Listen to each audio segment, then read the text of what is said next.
The 80s and 90s were great times to be a kid. Join me as I dive into the world of movies, music, video games and toys, and explore what made these decades so great.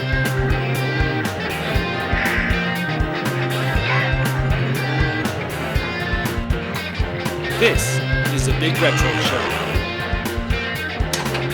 Hey, what's up you guys? This is Los from the Big Retro Show, and this is a Modern Games Retro Feel. This is a feature on the show that I like to do in which I look at games that have come out for the current generation systems that look and feel like they play on retro systems. And today on the Big Retro Show, I am looking at Katana Zero. This game is awesome, guys. I will say this right up front. And it's very, very affordable for you guys. It is a game that came out for Steam and for the Nintendo Switch, and it only cost 15 bucks. So let's take a look at Katana Zero. Released in 2019 for the PC and the Nintendo Switch, Katana Zero is best described as a hack and slash with strategy elements. The game puts you in the shoes of a samurai assassin named Subject Zero. Subject Zero is no ordinary assassin though. He's a war hero junkie that has forgotten his past and kills on behalf of the government who supplies him with his drug of choice, Chronos. More on that later. It's your job as Subject Zero to take out everyone on the government's hit list and continue receiving your medication, aka Chronos, so that you can kill some more. All the while the mystery of your backstory unfolds in an often comical way and through therapy sessions with your psychiatrist, also your drug supplier. The game bills itself as a neo-noir action-adventure game, and the graphical style is tinged with 80s neon colors and lighting. The game treats each level as if you, the player, were viewing the action through a VHS tape complete with VHS tracking issues and glitches. It's a neat touch that bothered me at first, but I got used to it and I can't play the game without it. But for those who get annoyed with VHS tracking issues, the game lets you minimize those or turn them off. All the while playing Katana Zero, the graphical style and especially the dialogue had me thinking of games like Monkey Island for the PC, which for me is an instant dose of nostalgia. At its core, the game is a sometimes gory hack and slash with strategy elements folded in. Each level is comprised of a room that is filled with bad guys.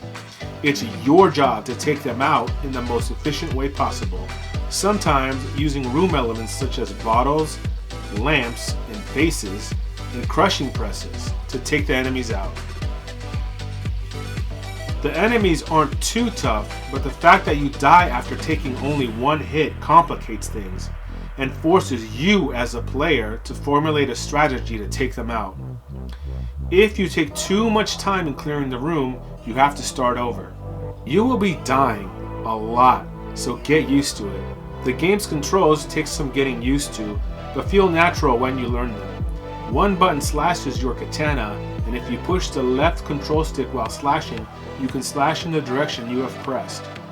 Another button will jump, while another lets you pick up vases, bottles, and other objects in the level to throw at your enemies. One of the most important buttons that you will use is the roll, which grants you limited invincibility while rolling. I know it sounds awesome having invincibility and all that, but you are going to need it given the challenge that this game has. Because of your addiction to Chronos, one of the trigger buttons allows you to slow down the action and deflect bullets at the bad guys with your katana. This feature is especially useful when there are multiple enemies surrounding you and you need that edge to survive. The story behind all of the action is one that will take you through the mystery of what happened to Subject Zero. Basically, he's a former soldier who was hailed as a war hero, but he is plagued nightly by nightmares. Subject Zero sees his shrink and tells him about the nightmares, which doesn't seem to help. So the psychiatrist does nothing to help Subject Zero. All he does is listen, and then he scolds him, and then he gives him more drugs so he can continue killing. He is also responsible for giving Subject Zero the contracts that he has to eliminate. Now, there's only one doctor that I know of that can fit that name, and that's Dr. Feelgood. Later on in the game, we learn that the drug that he is injecting Subject Zero with allows him to slow down time and kill people really well. The enemies in this game consist of mostly brawler-looking dudes, SWAT team members, and other assorted gang members. You live in a ratty apartment and make friends with a little girl who keeps trying to share her stuffed animals with you. She's a bit nosy, but she grows on you. The friendship with the little girl becomes the only thing that your character looks forward to and brings him joy. The killing you do on a nightly basis quickly earns you a reputation and the moniker The Dragon, and draws the attention of a Russian mobster and torturer named V. V becomes your #1 hated target as he kills your neighbor, kidnaps and tortures you, and doesn't even apologize. As the plot continues to unfold, we learn the true nature of Subject Zero and his deeds in the war, and quite disturbingly, his real identity. Without spoiling too much of the story and its ending for you, I will leave it at that and let you know that the story has plenty of twists and turns and is enough to keep you engaged and want to keep playing until the end. The other thing I want to mention with this game is the superb music. Each stage begins with a title track that the game gives you right before the start of the mission. Have a listen.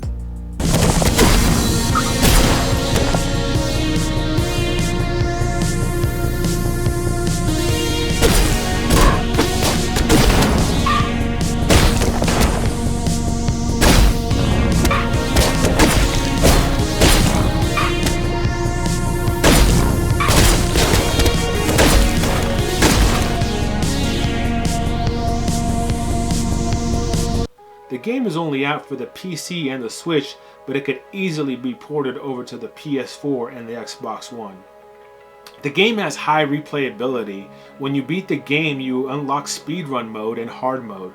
There is also a secret boss to kill and swords to collect, so you will be busy for a while, at least until the sequel drops. And that's going to do it for the Big Retro Show today, guys. I hope you enjoyed this episode. Let me know in the comments if you played Katana Zero and what you think of it. And if you know of any modern games that have that retro feel, let me know in the comments as well. You never know if I'll pick one of those games and review it for this segment. Don't forget, let's connect with each other on Facebook, Instagram, and Twitter. And if you like this content, don't forget to subscribe to the channel. Until the next one, guys, I will see you on the next Big Retro Show.